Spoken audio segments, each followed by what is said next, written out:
فلا تظلم نفس شيئا وإن كان مثقال حبة من خردل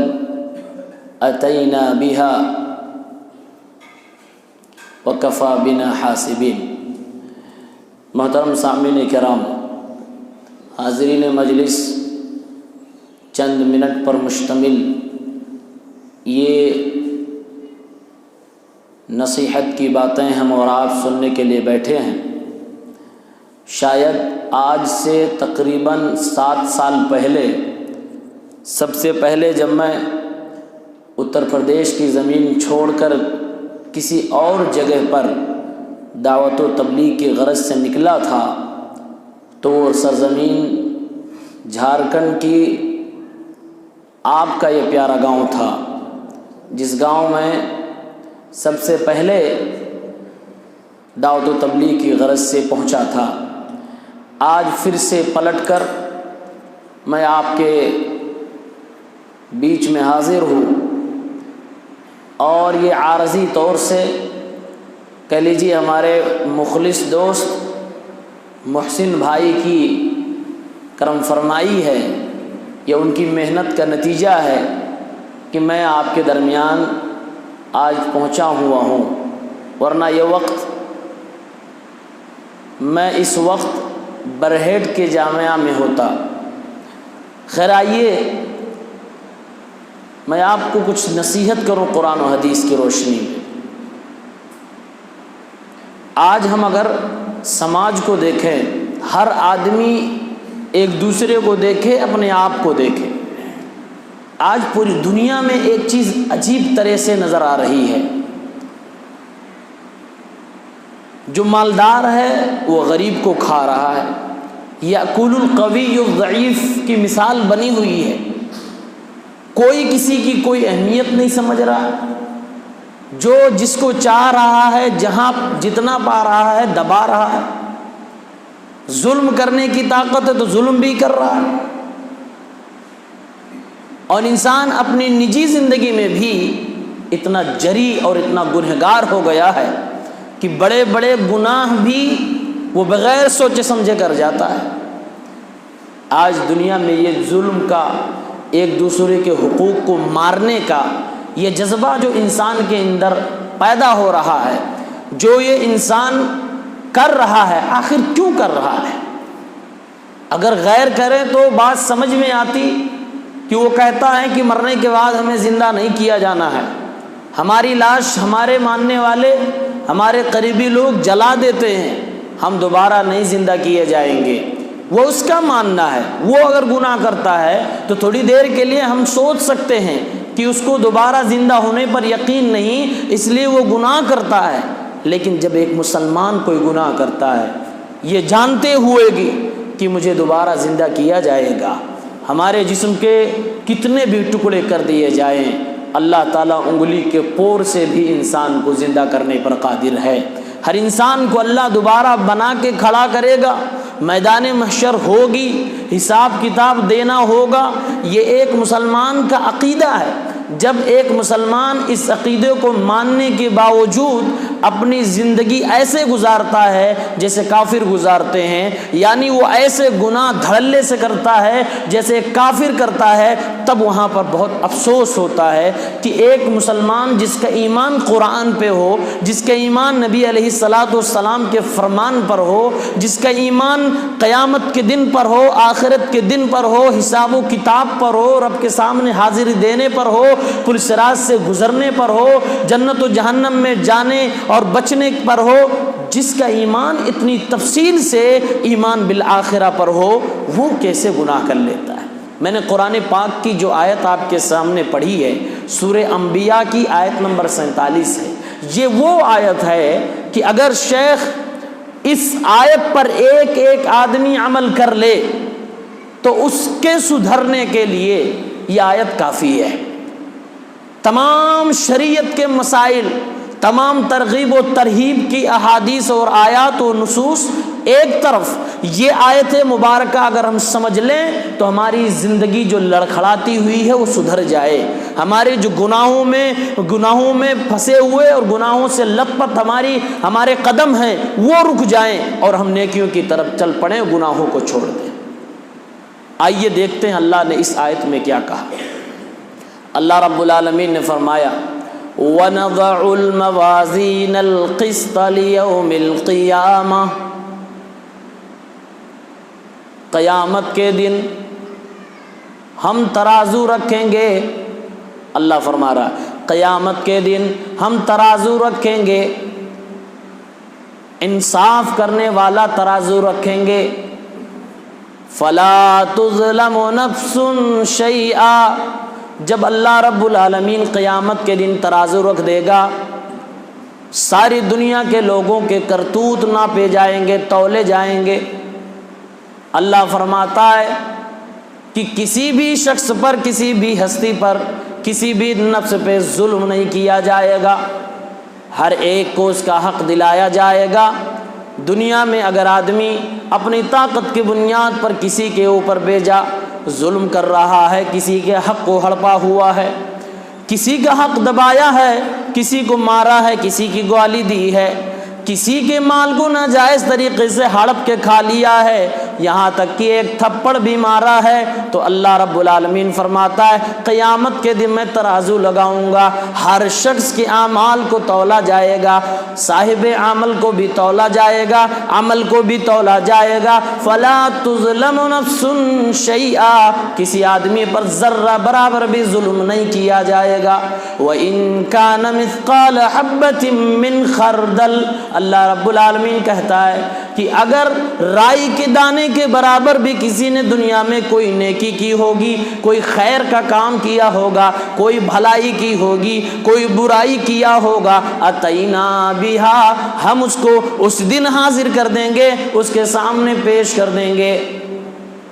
وَكَفَى بِنَا حَاسِبِينَ، اور حساب لینے کے لیے تو ہم کافی ہیں۔ اللہ رب العالمین کتنی پیاری بات کہہ رہا ہے ہمیں سمجھانے کے لیے کہ اے لوگو اس غلط فہمی میں نہ رہنا کہ وہاں ایسے ہی حساب ہو جائے گا۔ آج ہماری زبان سے ایک سادھارن سا جملہ نکلتا ہے، جب کوئی مولوی صاحب، کوئی اچھا آدمی اچھی بات بتلانے لگتا ہے، ہماری بری حرکتوں پر ہمیں روکنے لگتا ہے، تو ہم اپنی زبان سے بڑے دھڑلے سے کہہ دیتے ہیں مولانا چپ رہیے، ہم گناہ کرتے ہیں، ہم جھیلیں گے،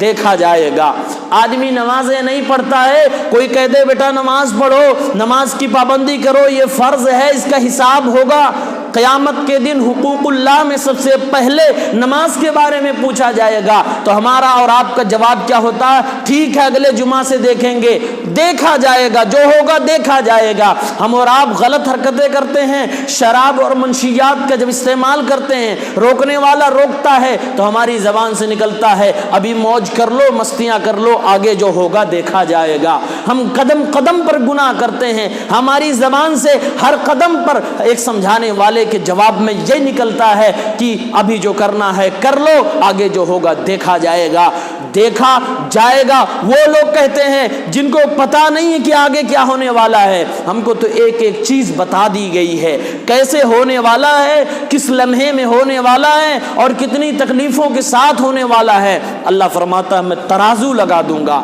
ہر ایک کے اعمال کو تولا جائے گا، ہماری نیکیاں بھی تولی جائیں گی، ہماری برائیاں بھی تولی جائیں گی اور اللہ کے سامنے تولی جائیں گی۔ نیکیاں زیادہ ہوئی تو جنت والے اور اگر برائیاں زیادہ ہوئی تو جہنم والے بن جائیں گے۔ رب العالمین فرماتا ہے وَكَفَى بِنَا حَاسِبِينَ، حساب لینے کے لیے میں کافی ہوں۔ آپ ذرا ایک منٹ کے لیے اپنے کلیجے پہ ہاتھ رکھ کے یہ سوچ کے دیکھیں اللہ تعالیٰ نے حساب لینے کے لیے کیا سسٹم بنا رکھا ہے۔ اللہ رب العالمین خود کہہ رہا ہم حساب لینے کے لیے کافی ہیں، لیکن اس کے باوجود رب العالمین نے کرامن کاتبین کو ہمارے اعمال کو نوٹ کرنے کے لیے ہمارے کندھوں پہ بٹھا رکھا ہے۔ اس کے باوجود اللہ رب العالمین نے تقدیر لکھنے والے فرشتوں کو بٹھا رکھا ہے۔ اس کے باوجود رب العالمین نے یہ دنیا میں سسٹم بنا رکھا ہے کہ ہم جو بھی کام کرتے ہیں ہم جو بھی حرکت کرتے ہیں اپنے پیروں سے جہاں جہاں بھی چل کے جاتے ہیں، رب العالمین نے ہمارے بدن کی اعضاء کو یہ طاقت دے رکھی ہے کہ وہ ساری چیزیں ریکارڈ کر رہا ہے۔ کل قیامت کے دن ہمارے پیر بھی اللہ کے سامنے گواہی دیں گے، ہمارے ہاتھ بھی اللہ کے سامنے گواہی دیں گے، ہمارے جسم کے ہر اعضاء اللہ کے سامنے گواہی دیں گے۔ یہ سارے سسٹم ہیں انسان کے حساب لینے کے لیے، جبکہ بس اتنا ہی کافی تھا کہ اللہ حساب لے گا۔ اللہ فرماتا ہوا کفا بنا حاسبین، میں حساب لینے کے لیے تو کافی ہوں، میرا حساب معمولی حساب نہیں ہے۔ اللہ جب یہ کہہ رہا میں حساب لینے کے لیے کافی ہوں، اس کا مطلب یہ ہے کہ معمولی حساب اللہ رب العالمین نہیں لے گا۔ میرے بھائیوں ذرا سوچو تو صحیح، اللہ جس کا حساب لینے لگے، کیا وہ آدمی یہ دنیا میں جو آج بے باکی سے کہتا ہے کل جو ہوگا دیکھا جائے گا، کل وہ اللہ کے سامنے کیا دیکھ کر اور کیا دکھا کر نکل جائے گا، کیسے بچ جائے گا؟ سوچنے والی بات ہے۔ یہ احساس اگر ہمارے دل میں پیدا ہو جائے، ہر عمل کرنے سے پہلے، ہر چاہے نیکی ہو یا برائی کرنے سے پہلے دل میں یہ احساس پیدا ہو جائے، یہ ایموشن، یہ سوچ پیدا ہو جائے کہ ہم جو آج کر رہے ہیں کل اس کا حساب دینا ہوگا۔ اللہ کی قسم ہے آپ سے گناہ نہیں ہوگا، دل ایک بار کانپ جائے گا۔ شراب کی بوتل ہاتھ میں لینے سے پہلے آپ کا ہاتھ کانپنے لگے گا، حرام مال پہ ہاتھ لگانے سے پہلے جس میں لرزہ طاری ہو جائے گا، نماز اذان ہو جانے کے بعد گھروں میں بیٹھے رہ جانا، یہ انسان کی ضمیر، اس کا دل، اس کا ایمان برداشت نہیں کرے گا۔ آپ کے پیر خود بخود آپ کے گھر سے باہر نکلیں گے، یہ سوچ آپ کو نکلنے پر مجبور کر دے گی کہ نہیں اٹھو، اذان ہو گئی ہے، نہیں پڑھا نماز تو کل کو کیا جواب دوں گا، اللہ کے سامنے کیسے بتاؤں گا؟ اللہ میں نے ظہر کی نماز چھوڑی تو کیوں چھوڑی، عصر کی نماز چھوڑی تو کیوں چھوڑی، مغرب چھوڑی تو کیوں چھوڑی، عشاء چھوڑی تو کیوں چھوڑی، فجر چھوڑی تو کیوں چھوڑی، کسی کو مارا تو کیوں مارا، کسی کی جائیداد کو ہڑپا تو کیوں ہڑپا، کسی کو گالی دیا تو کیوں گالی دیا؟ ان سب کا جواب اللہ کے سامنے میں کیسے دوں گا؟ اگر یہ سوچ انسان کے اندر پیدا ہو جائے تو انسان کے سدھرنے کے لیے اتنی بات کافی ہے۔ صحیح مسلم کتاب البر والصلۃ والآداب کی ایک پیاری سی حدیث میں آپ کو سناتا ہوں۔ حدیث نمبر 2581، ابو ہریرہ رضی اللہ عنہ حدیث کے راوی ہیں، فرماتے ہیں کہ رسول پاک صلی اللہ علیہ وسلم نے فرمایا اتدرون مل مفلس، اے میری امت کے لوگوں جانتے ہو مفلس شخص کون ہے، غریب کون ہے، فقیر کون ہے؟ صحابہ نے عرف عام کے حساب سے فرمایا مفلس وہ ہے من لا درہم لہ ولا متاع، جس کے پاس پیسے نہ ہو، جس کے پاس اچھے اچھے سامان نہ ہو، دنیا کی آرائش نہ ہو، بہترین سواری نہ ہو، بینک بیلنس نہ ہو، وہی مفلس ہے، وہی غریب ہے۔ آپ صلی اللہ علیہ وسلم نے اپنے صحابہ، اپنی امت کی سوچ کو اور آگے بڑھایا۔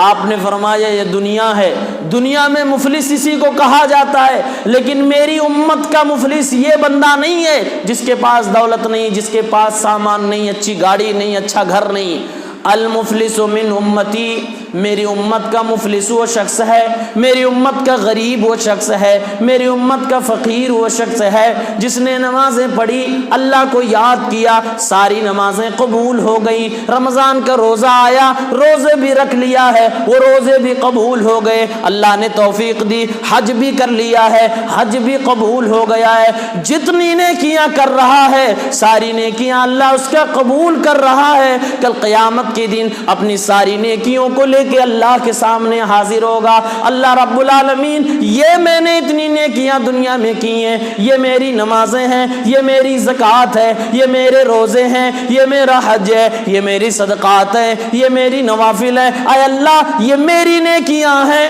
لیکن اس کے ساتھ ساتھ اللہ کے نبی فرماتے ہیں اس نے اللہ کا حق تو ادا کیا تھا لیکن دنیا میں بندوں کے حقوق کے معاملے میں بڑا کچا تھا۔ وقد سفک دم ھذا، کسی آدمی کا مرڈر کر کر کے گیا ہے، نمازیں تو پڑھی، روزے تو رکھے، زکوٰۃ تو دیے، یہ ساری نیکیاں اس کی قبول ہے، لیکن ساتھ میں اس نے کسی کا مرڈر بھی کیا ہے، وَأَكَلَ مَالَ هَٰذَا، اور کسی آدمی کا خون بھی کیا، کسی آدمی کے مال و جائیداد کو کھا کے گیا ہے، ہڑپ کے گیا ہے، کسی کو مارا بھی ہے، کسی کو گالی بھی دی ہے، وَقَدْ شَتَمَ هَٰذَا، اور کسی کو گالی بھی دی ہے، کسی کو برا بھلا بھی کہا، کسی پہ الزام بھی لگایا، بہتان تراشی بھی کی ہے، یعنی حقوق اللہ کو ادا تو کیا ہے لیکن حقوق العباد کے معاملے میں بڑا کچا ہے، حقوق العباد کے معاملے میں اس نے زیادہ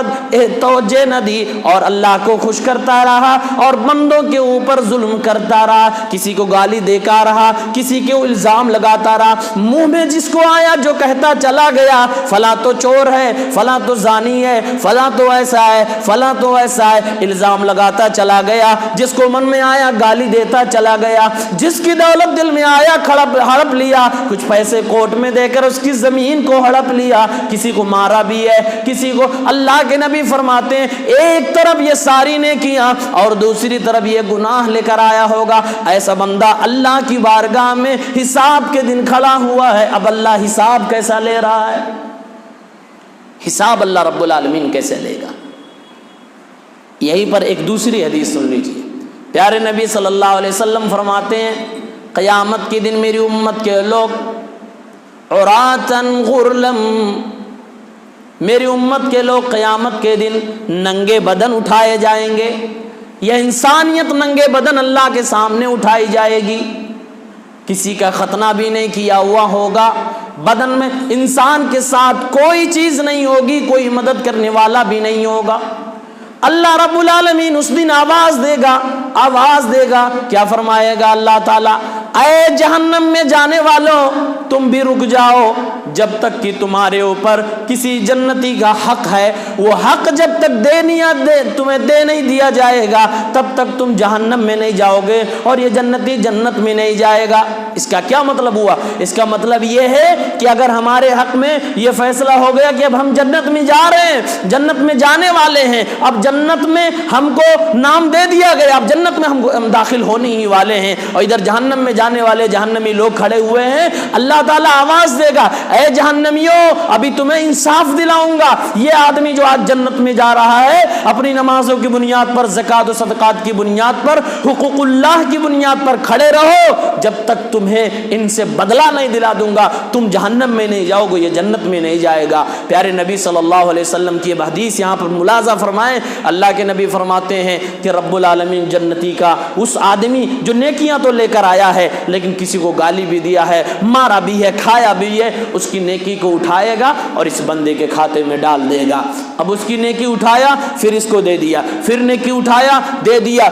گالی والے کو نیکی کچھ دیا، جس کو اوپر الزام لگایا تو اس کو بھی کچھ دے دیا، اسی طرح سے اللہ رب العالمین اس کی نیکیوں کو اٹھا کر بدلے میں انصاف دیتا رہے گا، انصاف کرتا رہے گا، یہاں تک کہ اس کی نیکیاں خالی ہو جائیں گی، وہ نمازیں ختم ہو گئی، وہ زکوٰۃ کی نیکیاں ختم ہو گئی، ساری نیکیاں ختم ہو گئی ہیں، اب اس کے پاس کچھ نہیں بچا ہے، لیکن پھر بھی ابھی اس کے ایسے گناہ ہیں کہ ابھی جس کو گالی دیا تھا وہ آدمی بچا ہوا، کسی کو تھپڑ مارا تھا بلا وجہ ظلم سے وہ آدمی بچا ہوا، وہ کہے گا اللہ رب العالمین اس نے مجھے گالی دیا تھا، اس نے مجھے تھپڑ مارا تھا، مجھے میرا بدلہ نہیں ملا، رب العالمین فرمائے گا تو جہنمی ہے، تیرے نامہ اعمال میں گناہ زیادہ ہیں، تو اپنا گناہ دے۔ اس آدمی کا گناہ رب العالمین اٹھا کر اس آدمی کے اوپر لاد دے گا جو ابھی تھوڑی دیر پہلے جنت میں جانے والا تھا، جس کے پاس نیکیوں کا پورا پہاڑ تھا۔ پیارے نبی صلی اللہ علیہ وسلم فرماتے ہیں اس طرح سے جب اللہ حساب کرنے لگے گا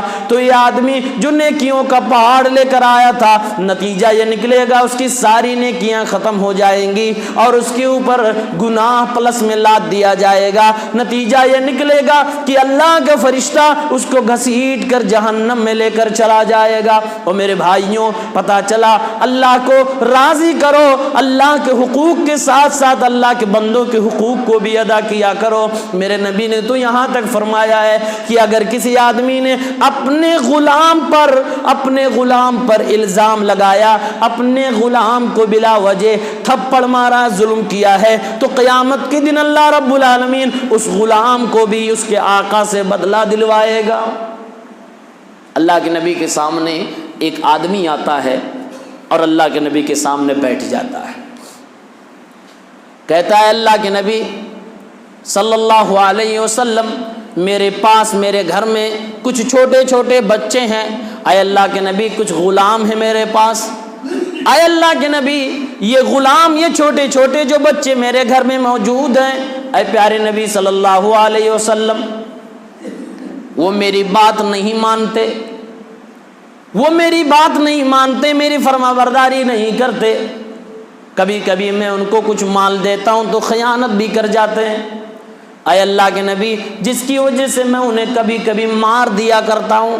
اے اللہ کے نبی میرے گھر میں یہ چھوٹے چھوٹے بچے یہ غلام جو ہیں میں ان کی غلطیوں کی وجہ سے ان کی نافرمانیوں کی وجہ سے ان کو مار دیتا ہوں. تو اے اللہ کے نبی میرا ان کا مارنا کیسا ہے؟ اے پیارے نبی آپ اس کے بارے میں کیا فرماتے ہو؟ اللہ کے نبی کا جواب سنو. پیارے نبی نے فرمایا او میری امت کے لوگوں، او میرے امتی سن لو،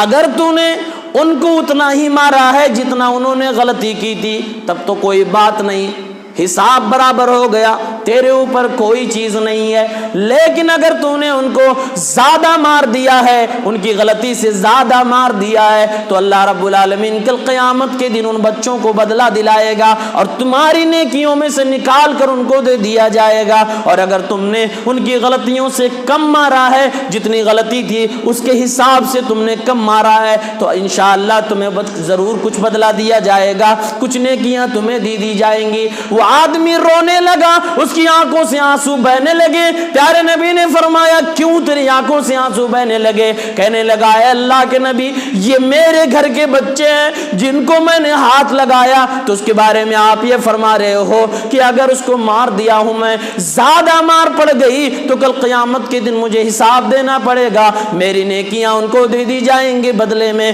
فرمایا اللہ کے نبی اللہ کی قسم کھا کے کہتا ہوں میں اپنے لیے اور ان بچوں کے لیے اسی میں بھلائی محسوس کر رہا ہوں کہ میں ان کو آزاد کر دوں. اے اللہ کے نبی میں قسم اللہ کی کھا کے کہتا ہوں آج سے میں نے ان غلاموں کو آزاد کر دیا، آج سے سب کو میں نے بری کر دیا، آج سے سب احرار ہیں، سب آزاد ہیں. یہ حساب کا خوف انسان کے دل میں ہونا چاہیے. آج ہم سے کتنے گناہ ہوتے ہیں. آخری حدیث پیش کر رہا ہوں، بخاری شریف کتاب التوحید کی ایک زبردست حدیث، انسان کو ہلا دینے والی حدیث، 7443 نمبر کی روایت موجود ہے. عدی ابن حاتم رضی اللہ عنہ حدیث کے راوی یہ کہتے ہیں اللہ کے نبی صلی اللہ علیہ وسلم نے فرمایا ما منکم من احد الا سیکلمہ ربہ لیس بینہ وبینہم ترجمان ولا حجاب یحجبہ. پیارے نبی صلی اللہ علیہ وسلم نے فرمایا اے دنیا کے لوگوں، اے انسانوں، اے میری امت کے لوگوں سنو، تم میں سے کوئی بھی ایسا آدمی ایسا شخص نہیں ہے جس کو رب العالمین کے سامنے کل کھڑا ہو کر حساب نہ دینا پڑے. اللہ رب العالمین اس سے بات کرے گا، اللہ اس سے حساب لے گا. لیس بینہ وبینہم ترجمان، اللہ اور بندے کے درمیان کوئی ٹرانسلیٹر نہیں ہوگا، کوئی ترجمہ کرنے والا نہیں ہوگا. ولا حجاب یحجب، اور نہ کوئی پردہ ہوگا، کوئی حجاب نہیں ہوگا جو آڑے آئے گا. فرماتے رسول پاک صلی اللہ علیہ وسلم جب بندہ انسان اللہ کے سامنے کھڑا ہو کر حساب دے رہا ہوگا تو اپنی دائیں طرف دیکھے گا، کوئی اس کو مدد کرنے والا نہیں دکھائی دے گا. بائیں طرف دیکھے گا، کوئی مدد کرنے والا نظر نہیں آئے گا. دائیں آگے دیکھے گا تو اس کو اس کی جہنم نظر آئے گی. وہ جس طرف بھی نظر ڈالے گا کوئی مل جائے مدد کرنے والا، کوئی اس کی مدد نہ کرے گا. سامنے رب العالمین کھڑا ہوگا، اللہ حساب لے رہا ہوگا. میرے بھائیوں اس مرحلے کو یاد کرو کہ رب کے سامنے ہمیں آپ کو ایک ایک بندے کو کھڑا ہو کر حساب دینا ہے. اللہ تعالیٰ پوچھ لے کہ تم کو میں نے 60 سال کی زندگی دی تھی، 60 سالہ تم نے کہاں گزارا؟ میں کہتا ہوں 60 سال حساب تو دور کی بات ہے، اگر ایک آدمی سے صرف اس کی موبائل کا حساب لے لیا جائے، اللہ کی قسم ہے کہ شاید کوئی اللہ کے حساب سے بچ پائے اور وہ جہنم سے بچ پائے. صرف اور صرف موبائل کا اللہ کا حساب لے لے، پوری زندگی کا حساب حساب دینا بہت بڑی بات ہے، لہذا رب العالمین سے ڈرو۔ اور یہ جس دن دل میں خیال پیدا ہو گیا، جس دن دل میں یہ احساس پیدا ہو گیا کہ آج میں یہ حرکت کر رہا ہوں، کل کو حساب دینا ہے، کل کو اللہ کے سامنے کھڑا ہونا ہے، پھر حساب دینا پڑے گا، میرے بھائیوں زندگی بدل جائے گی، سوچ بدل جائے گی، احساس بدل جائے گا۔ جرم کرنے کا جو جذبہ، جو ہمت دل میں پیدا ہوتی ہے، جو شیطانیت دل میں پیدا ہوتی ہے، وہ سرد پڑ جائے گا۔ نیکیاں کرنے کا جذبہ دل میں پیدا ہوگا، دل کرے گا اللہ تیری کتنی فرما برداری کر لیں، کتنی نیکیاں کر لیں۔ یہ جذبہ اگر پیدا کرنا چاہتے ہو تو قرآن پاک کی ان آیتوں کو پڑھا کریں، سنا کریں۔ وَنَضَعُ الْمَوَازِينَ الْقِسْطَ لِيَوْمِ الْقِيَامَةِ، قیامت کے دن اللہ فرماتا ہے انصاف کرنے والے ترازو لگائے جائیں گے اور اللہ تعالیٰ ہر ایک کو اس کا حساب دے گا، حتیٰ کہ تھپڑ کا بھی حساب دینا پڑے گا۔ علماء کرام لکھتے ہیں کہ اگر باپ نے اپنے سگے بیٹے کو مارا ہے ظلم کے طور پر، اللہ تعالیٰ اس کا بھی بدلہ دلائے گا۔ آپ ذرا سوچیں، آپ کا خود کا بیٹا، ہمارے بچے ہیں، آپ اپنے بچے کو صرف ادب کے لیے مار سکتے ہیں، ادب کے لیے مارنا جائز ہے، لیکن اگر بچے کو آپ ظلم کر کے مارتے ہیں، اپنی طاقت ہونے کی وجہ سے مارتے ہیں، میں باپ ہوں اس لیے مار رہا ہوں، میری چلے گی گھر میں اس لیے میں مار رہا ہوں، تو یہ ظلم ہوا۔ اور ظلم سے اگر آپ اپنے بچے کو مارتے ہو، کل قیامت کے دن وہی بیٹا آپ کے نیکیوں کو لے لے گا، وہ حساب لے لے گا، رب العالمین اس کو انصاف دلائے گا۔ اس لیے اللہ کے نبی فرماتے حتی اللطمہ، ظلم سے مارا ہوا ایک تمانچے کا بھی حساب دینا ہوگا۔ میرے بھائیوں معاملہ بڑا سنگین ہے، معاملہ بڑا سنجیدہ ہے، اس کو سنجیدگی سے سوچیں اور اپنے دل میں بٹھائیں۔ ہر عمل کرنے سے پہلے ایک بار ضرور سوچیں اللہ کو اس کا کیا جواب دوں گا، رب کے سامنے کھڑا ہوں گا، اللہ کے سامنے میں ہوں گا، اللہ ہوگا، تیسرا کوئی نہیں ہوگا، کیسے حساب دوں گا۔ یہ احساس اگر پیدا ہو جائے، میں سمجھتا ہوں انسان نیک بن جائے۔